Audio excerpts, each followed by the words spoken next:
A day in the life of a mobile mechanic could mean you're traveling far away to the middle of nowhere to repair a dozer or a truck that is down, to multiple places in a city or a big job site. Usually a mechanic will have some jobs pre-scheduled out, so they will wake up, they know where they need to go. They usually have a truck at home, so they'll be dispatched out of their home, head straight to their first job.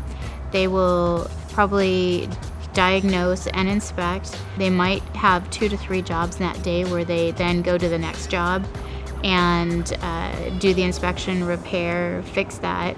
They might be picking up parts along the way or going back to the shop to obtain parts. They will then probably head to some other location and repair or maintain something there and head home. But the thing with a mobile mechanic is it's completely random. They don't know what they're going to be walking into on site or what that site's going to look like. So they have a tendency to like that challenge. They like the variety. They like all of the different locations they get to go to.